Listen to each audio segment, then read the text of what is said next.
Beyond Ourselves by Catherine Marshall. Chapter 8. As we forgive those who sin against us. Forgiveness has two sides that are inseparably joined: the forgiveness each of us needs from God, and the forgiveness we owe to other human beings. Most of us prefer not to face up to the fact that God's forgiveness and man's are forever linked. Jesus warned us that if we want the Father's forgiveness, there is only one way to get it. Start the flow of forgiveness between heaven to earth by forgiving our brother from the heart. The story of Harvey Smith, a friend of my husband Len, is an extraordinary example of man's need to forgive those who have wronged him. This young minister recently wrote Len that he would soon be passing through New York. I'm resigning my pastorate in Danielsville, Georgia, to move to Boston for some graduate work. With a wife and 4 children, you can imagine that this has been a hard decision. I could come out to Chappaqua to see you late Saturday afternoon. So it was arranged. When our guest arrived, I found him as curious about me as I was about him. At first, I put this down to his interest in how I might be adjusting to my new situation: a husband, a new household, and 3 young children, in addition to Peter John. But as Harvey Smith shook my hand firmly and looked me straight in the eyes searchingly, he said, "Before I leave, I want to tell you that the main reason that I've been so eager to meet you, and it's one I must share with you." "Then that makes 2 stories for me to hear," I told him. Harvey and Len had been friends in the 1950s when they were both attending the Marble Collegiate Church in New York. Len had told me the bare outlines of Harvey Smith's story, his experience with forgiveness, but I wanted to hear it directly from him. Our guest settled himself in a lounge chair and crossed his long legs. He had an easy manner and soft speech of the Southerner. Forgiveness, I used to think I knew a lot about that subject. Suddenly, Harvey Smith's thoughts seemed far away. Every time my congregation repeats that one sentence in the Lord's Prayer, I stand there in the pulpit wondering if they realize the terrible condition of forgiveness that they are acknowledging. "How do you mean?" I asked. "The sentence, 'Forgive us our trespasses that is, in proportion as we forgive those who trespass against us.'"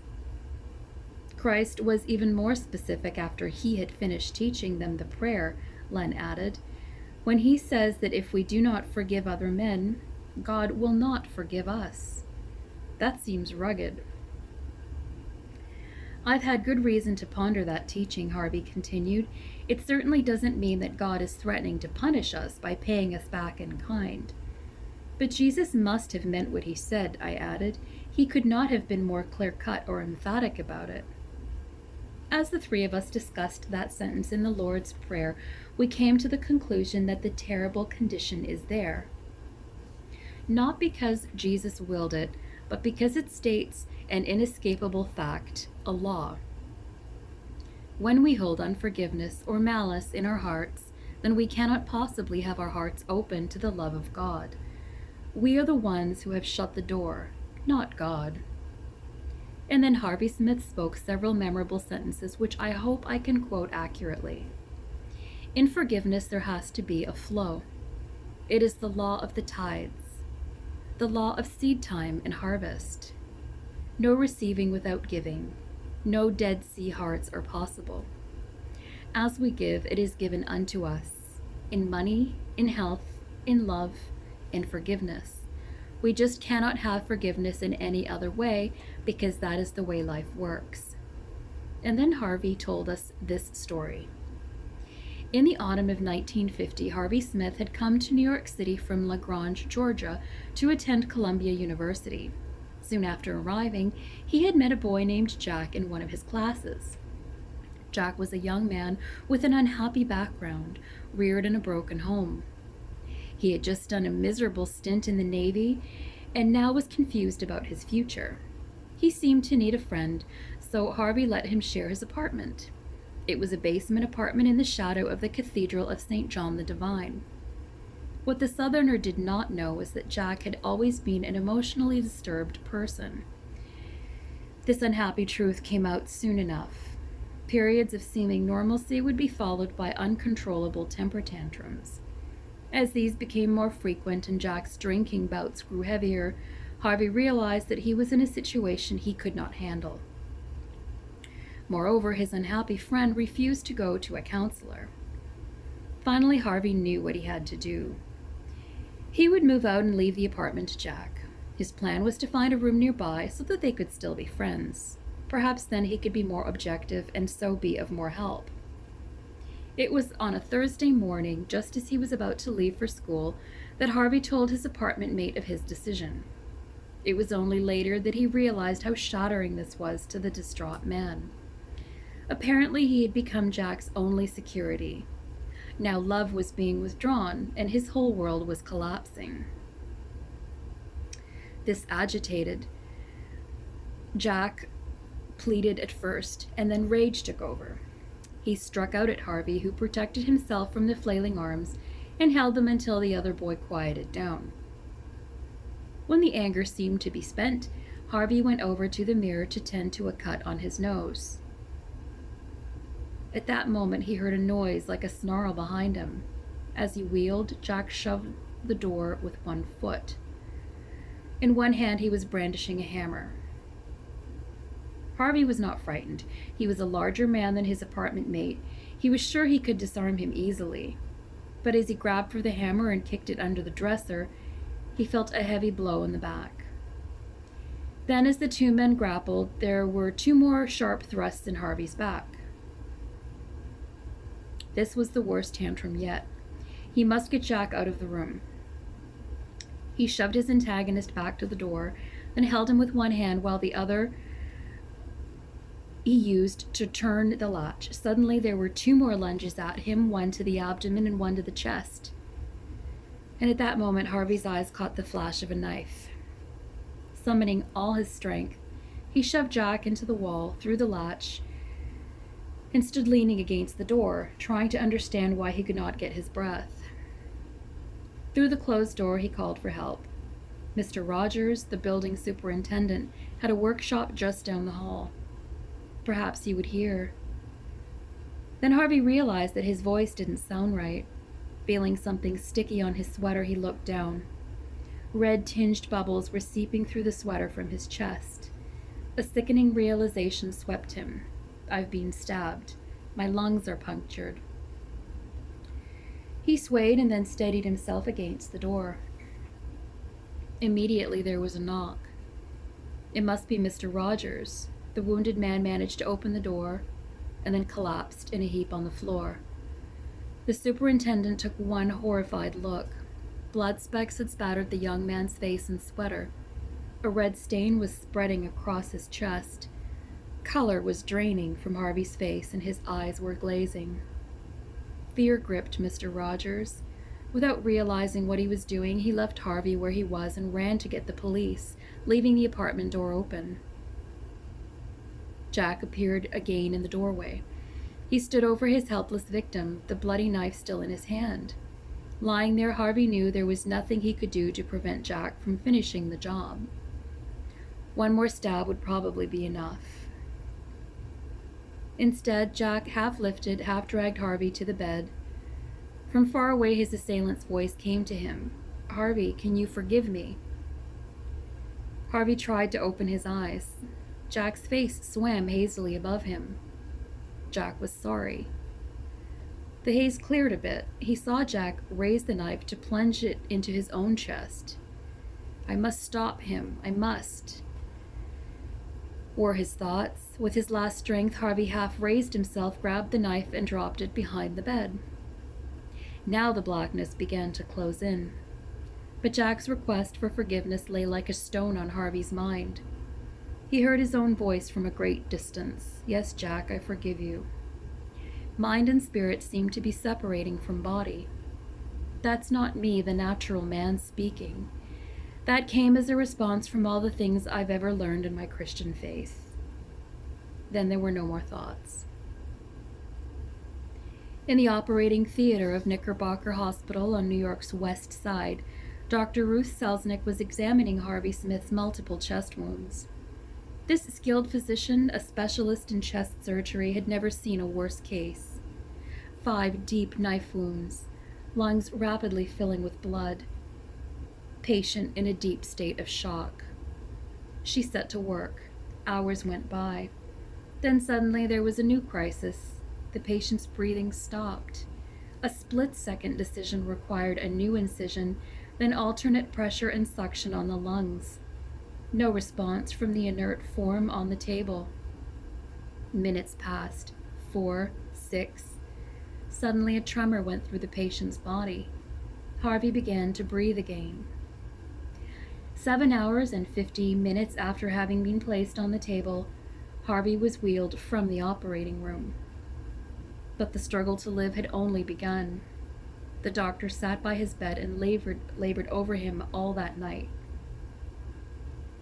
For a week, Harvey hung between life and death. Most of the time, he was conscious and thinking clearly, but he had to lie still. With both lungs punctured and collapsed, the least movement might cause hemorrhaging. There was pain, too, so much pain, and at moments self-pity. Do I really know the meaning of forgiveness? I told Jack I had forgiven him. I gave it all I had, and it wasn't enough because I still feel resentful. Harvey lay very still, thinking. His thoughts roamed over the weeks prior to the stabbing.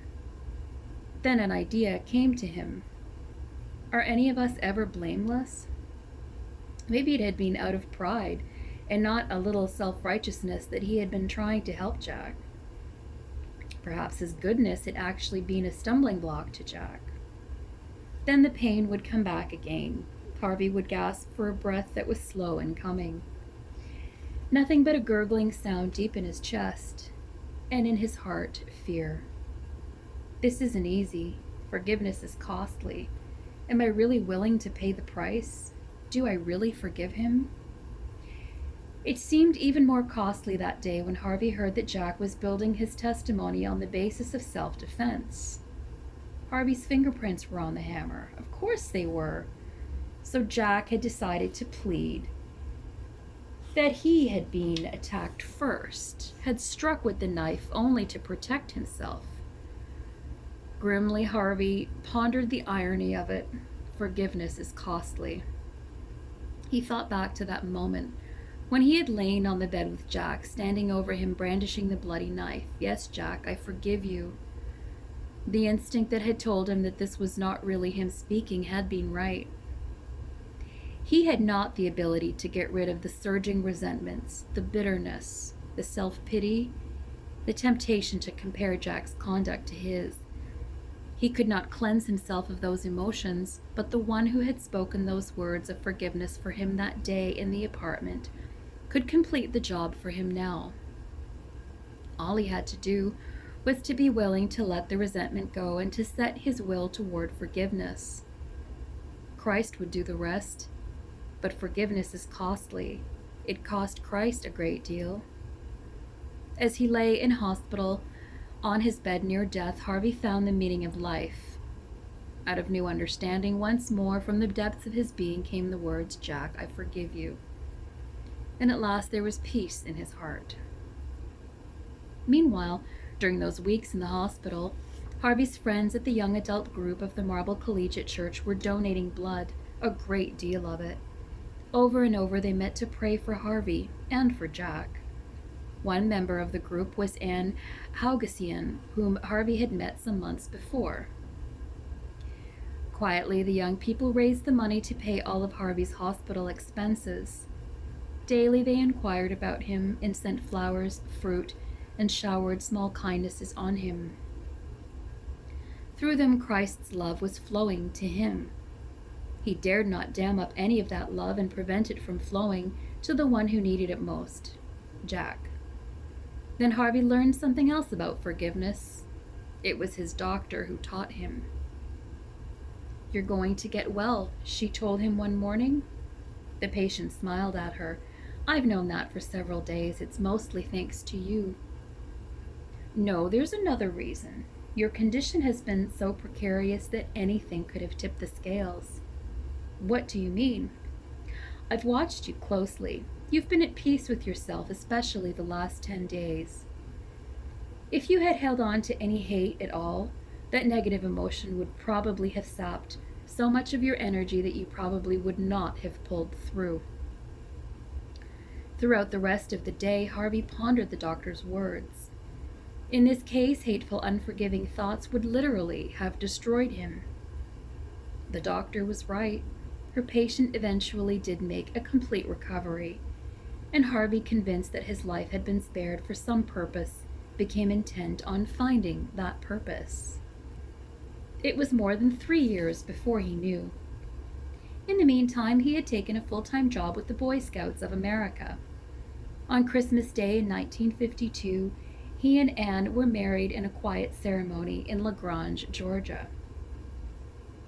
Len and I listened to this gripping story through part of the morning and during lunch. Immediately after lunch, our 12-year-old Linda appeared in the doorway. "Daddy, I've spilled something on the rug by my bed and need to use the vacuum sweeper, but it won't work. Something's wrong. Will you?" "I'll have a look at it," Len said. Soon he and Harvey were down on hands and knees taking the plug apart. In the end, it was Harvey who found the loose wire and reconnected it. I remember this little incident because what to some might have been an annoying interruption was to Harvey Smith a pleasure. He was helping someone. After that, Harvey told us the second part of his story. "This is the part I really came here to tell you," he said to me. "It happened one Saturday night in mid-April 1955. I was then completing my 3rd year as a district Boy Scout executive in New York City. Anne and I and another couple had gone to the Roxy to see the movie of your book, A Man Called Peter. I sat there completely absorbed in the story. There came that scene at the Naval Academy in Annapolis where Dr. Marshall had decided at the last minute to change his sermon and preach about death. He didn't know why. It seemed an odd topic for the young cadets. But that same afternoon he discovered why. Over the car radio came the news that Pearl Harbor had been bombed. We were at war. In that scene, God got through to me. Nothing spectacular, no visions, mind you. Just a simple message to heart and brain. Harvey, I want you to give up Boy Scout work. I led Peter Marshall, I can lead you. You're to go back to school and prepare for the ministry." My response was immediate. No struggle in spite of the fact that I loved scout work. No indecision, though going back to school would mean a financial struggle. By then, Anne and I had a year-old son. I just said to myself, "All right, Lord, if that's what you want for me." I remember trying to hold back the tears. Anne sensed my emotion because she reached for my hand. The rest of the movie was lost to me.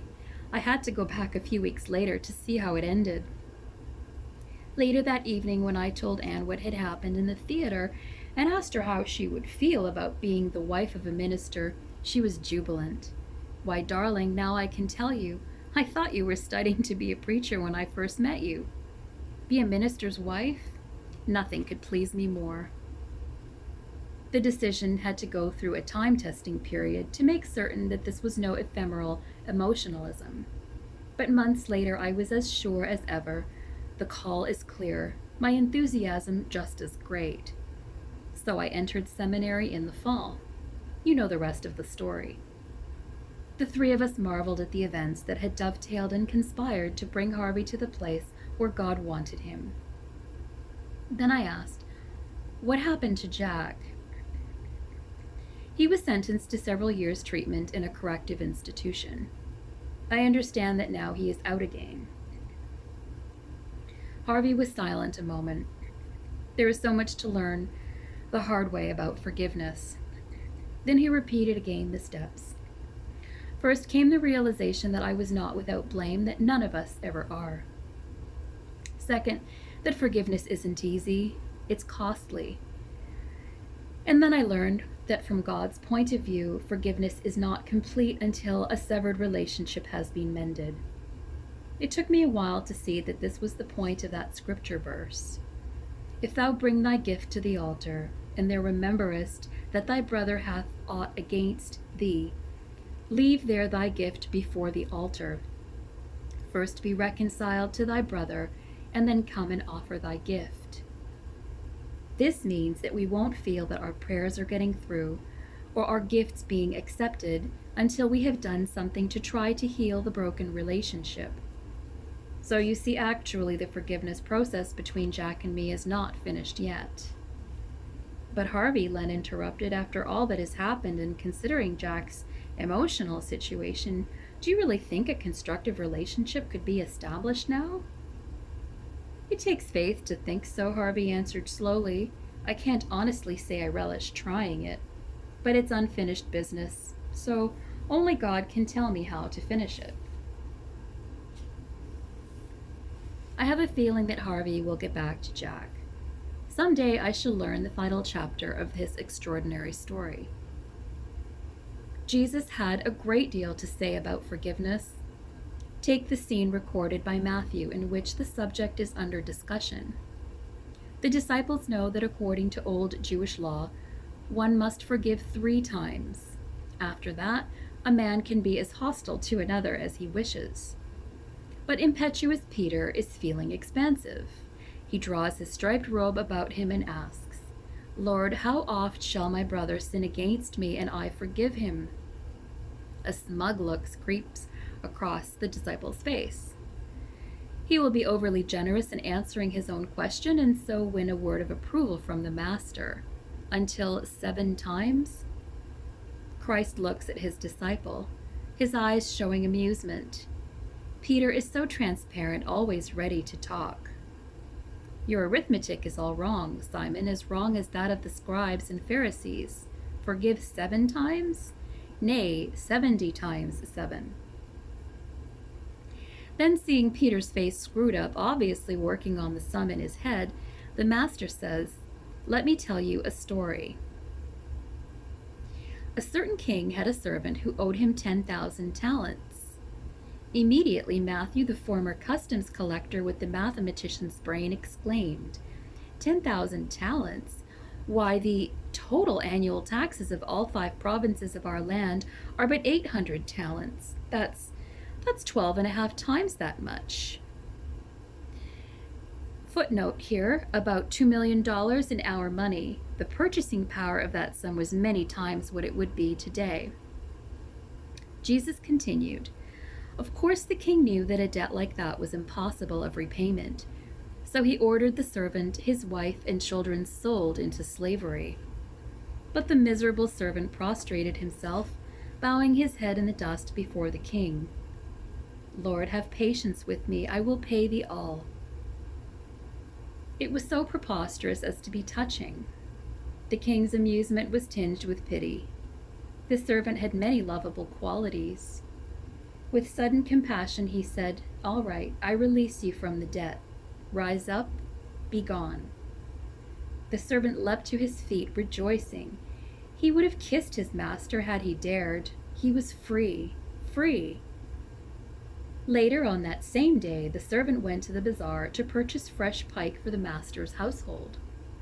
Suddenly, down the street, opposite the linen draper's shop, he spied Nahum's retreating back. Nahum had owed him 100 shillings for half a moon. Was the rascal trying to avoid him? The servant drew his robe about him and ran down the cobblestone street, ducking women with baskets and pails, sidestepping donkeys and asses. He caught up with Nahum at the dove stall. Roughly he reached for his throat. You have been running from me long enough. You will pay what you owe me right now. Nahum fell at his feet. I'll pay, I promise. Just have patience. If you'll give me till the sun goes down tomorrow. Patience indeed, I will not. I've caught you now, and I'm not going to let you go, or else it will be another moon. A few days in jail may sharpen your conscience. And he summoned the magistrate, who had no choice but to throw the debtor into jail. Soon word of the episode got back to the king. His own generous forgiveness had wrought no gratitude after all. He summoned the servant to him.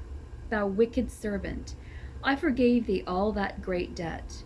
Could you not have had like mercy on your fellow servant? Your heart is hard, incapable of receiving forgiveness. Torment is always at the end of the hard heart. Torment will be yours until you learn that only as you forgive shall it be forgiven you. The master finished. His penetrating eyes circled the group and looked into each man's face in turn. For once, even Peter was silent. The message of the story was sinking into their hearts. Our debt to the Heavenly Father is inordinate, unpayable, so we are at the mercy of the Father's compassion. In comparison, without our debt to Him, the most any human being can owe another is trifling. Every one of us is guilty before God. There are sins of the mind and the spirit as well as of the body. There are unworthy motives. There are all the opportunities that have gone begging away. There are all the times we have chosen second best. Yet God is willing freely to forgive us no matter what we have done, provided we are willing to be kind to one another, tender-hearted, forgiving one another, even as God, for Christ's sake, hath forgiven you. Today, our civilization cries out for forgiveness. Husbands and wives need it. Parents and children, friends, statesmen, businessmen and labor leaders need it.